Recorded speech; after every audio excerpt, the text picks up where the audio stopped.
গ্রামে একজন সহজ সরল কৃষক বাস করতেন। তার সঙ্গী ছিল কেবল তার প্রিয় কুকুর কালু। রহমত আলী যখন ভোরে লাঙ্গল নিয়ে মাঠে যেতেন, কালুও তার সাথে সাথে যেত। সারাদিন রোদে পুড়ে রহমত যখন কাজ করতেন, কালু গাছের ছায়ায় বসে তার জিনিসপত্র পাহারা দিত। একবার গ্রামে প্রচন্ড খরা দেখা দিল। মাঠের ফসল সব শুকিয়ে গেল, পুকুরের জলও কমে গেল। রহমত আলীর ঘরে যা সামান্য খাবার ছিল তা দিয়ে দুজনের পেট চলা দায় হয়ে পড়ল। পরের দিন সকালে রহমত আলী কালুকে নিয়ে শহরের দিকে রওনা হলেন। কিন্তু মাঝপথে একটি গভীর জঙ্গল পার হওয়ার সময় হঠাৎ রহমত আলীর পা পিছলে তিনি একটি গভীর গর্তে পড়ে গেলেন। কালু কিছুক্ষণ গর্তের উপরে দাঁড়িয়ে ছটফট করল। তারপর সে পাগলের মতো গ্রামের দিকে দৌড়ে গেল। গ্রামে গিয়ে সে রহমতের প্রতিবেশীদের কাপড় কামড়ে ধরে টানতে লাগলো এবং অদ্ভুত স্বরে ডাকতে লাগলো। গ্রামবাসীরা বুঝতে পারল কিছু একটা হয়েছে। তারা কালুর পিছু পিছু জঙ্গলে পৌঁছাল এবং রহমত আলীকে উদ্ধার করল। সুস্থ হয়ে রহমত আলী কালুকে জড়িয়ে ধরে কাঁদলেন। তিনি বুঝলেন ভালোবাসা এবং আনুগত্যের কোনো বিকল্প নেই। এরপর থেকে তারা যা জুটত তা ভাগ করেই সুখে দিন কাটাতে লাগলো।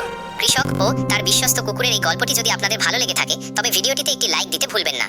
আর এমন আরো সুন্দর ও শিক্ষণীয় গল্প নিয়মিত শুনতে আমাদের চ্যানেলটি সাবস্ক্রাইব করে পাশে থাকা বেল আইকনটি চেপে রাখুন। ধন্যবাদ।